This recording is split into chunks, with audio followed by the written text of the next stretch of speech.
What's up, everybody? Welcome back to the channel. If it's your first time here, then welcome to the channel. So last week I unveiled my Blood Mage warrior build, my Blood Mage slam build, my slam witch. I did something sort of similar but different. Same but different. This week we're going to be looking at the Blood Mage monk build. So this is Punchy Girl. She currently has just under 2,000 health, just under 80% chance to evade hits, 75 resistances across the board with the exception of chaos, and it's doing okay. It's doing pretty well. I think that this build is much more favorable than the slam build. I've never been a big fan of slams in PoE. However, I did just get a new weapon drop for my slam build, so I may have to try that out. Evasion on this build feels better than armor, but still not great. Evasion, it's great when it works, and it's absolutely not fun when you get bad evasion rolls. But that's fine. It is what it is. Everything is going to have a positive and a negative to it. So currently with this character, I'm level 80. I'm clearing up to T10s. You can see I'm halfway through clearing the T9s to get the next 2 points, but having a little bit of difficulty acquiring those waystones. As far as the build itself, it's gonna look really standard for a crit wave invoker, or I think that's just what it would be, like a crit invoker monk. For the passive skill tree, if you look at it, it's gonna be, I mean, if you look at the build, you could quite literally pull these nodes out and make it any other quarterstaff build, as long as you're focusing on crit. With the ascendancy nodes, with Blood Mage, as you know, you have to take this first, which is fine. That's an immediate doubling of your health pool potentially. You've just got to utilize your health to cast your abilities. Weapon skills are not crazy expensive, so it's not that bad. And if you're using just your quarterstaff strike, it's completely free. So if you feel uncomfortable with that, you can just use your quarterstaff. They're really strong. Use that quarterstaff strike to, you know, get your health overcapped a little bit, and then you can actually start utilizing your skills. Now, this right here, this should give me almost 50% additional critical bonus damage. However, it currently is either not working or not showing on here. To be completely honest, me turning it on or turning it off and going out and playtesting, I would have no idea if it's working or not doing it like that. I can't see the very small changes from 300 to 350% would make, like some people can. I do know that it's not showing on here. So if that is working, I actually have right about 355% critical damage bonus, which is pretty decent at 24% crit. Obviously you want to get that higher. Like, you want to get this, if I could get that doubled, that'd be fantastic. I'd be able to clear way higher maps way easier, but that's a work in progress. It's not something I'm expecting to have done today, tomorrow, or even this week. The rest of the build, like I said, it's really standard.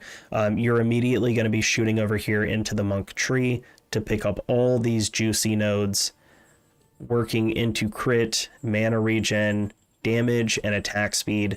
Attack speed is huge on this build. You're not going to want to get resonance until you can easily and safely run electrocute, like where you can safely build up electrocution, as well as run what is it called, combat frenzy. Combat frenzy, when you electrocute an enemy, which is what you're going to be doing, or freezing if you go with the cold version of this.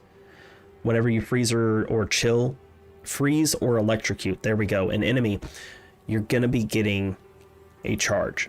With resonance, that charge becomes a power charge, and then you can use your charge staff.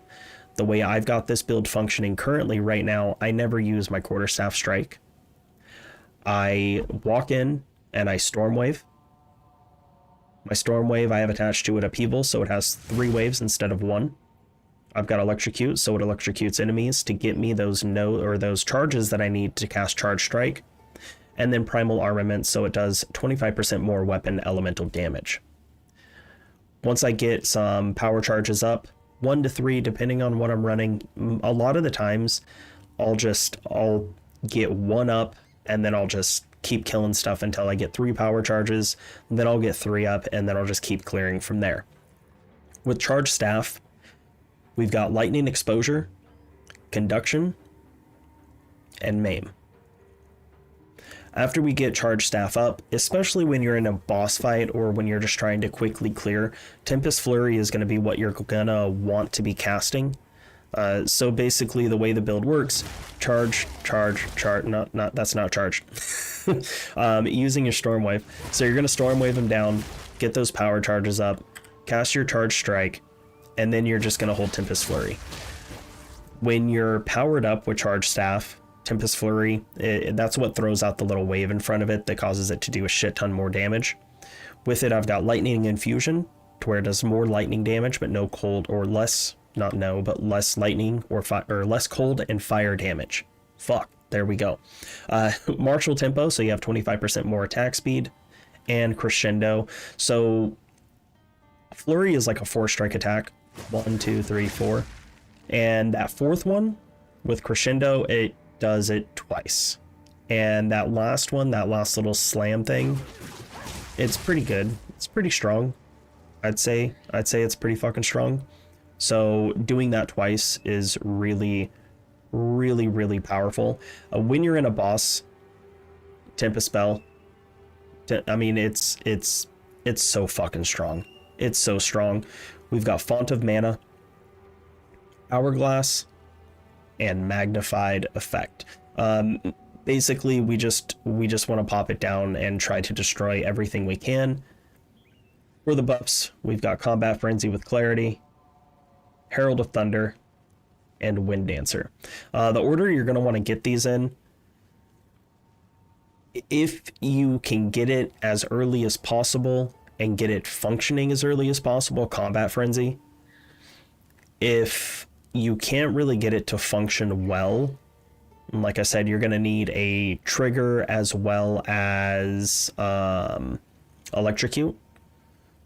So you can use different abilities with Electrocute to get this to work. I found that I didn't really like it until I got Storm Wave, so I focused on Wind Dancer first. So the order, Combat Frenzy if you can get it to function correctly, if not, Wind Dancer, and then Combat Frenzy. The last one you're going to really want to worry about is Herald of Thunder. The extra damage is nice, but the utility of these two are far more beneficial to the build. This I was using early on against bosses. I don't really find any reason to use it anymore. And that's the build really. As far as the gear itself that I'm using, most of this gear I've just got lucky on drops. Like this staff. This staff was a drop I got in one of the first few maps that I ran, and it's incredibly strong. It's not like, I mean, it's not like super crazy amazing, but at the same time, it's pretty good. You know, about 500 damage, 500 DPS on it, or damage on it. That's, you know, that's not bad. Everything I've got, I've been getting to focus on getting my resistances built up, getting my life built up, getting my evasion built up. That way I could quickly and easily, safely try to clear things. This amulet is just a very useful mana amulet. So if I take this off,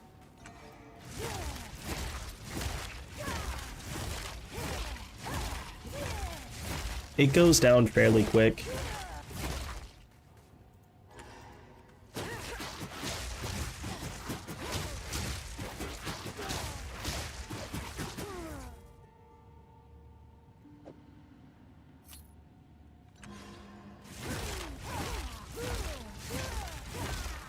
with the mana regen that you get from having this on,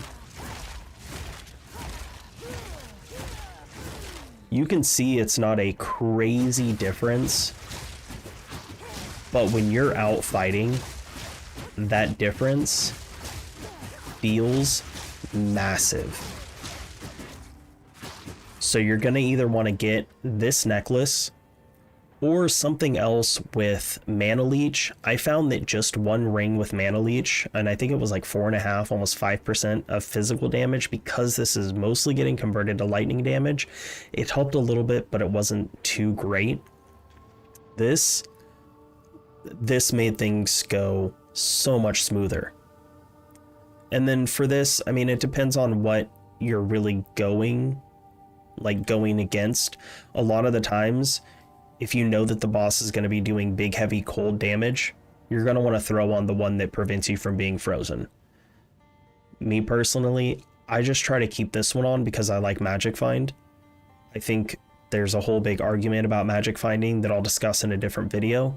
But, you know, the 20% extra when you kill a rare or unique enemy, I like that. That's pretty decent. That's pretty decent. I like that. Anyways, that's the build. I'm going to go ahead and play a video of me clearing a map so you can see it in action. This is not optimized. If it was a monk, it would probably be a lot better. It would probably function a lot better. But, you know, I like Blood Mage. I like off meta. And this is what I made. I'll be making another one here soon. But in the meantime, I hope y'all enjoy this. I'm out.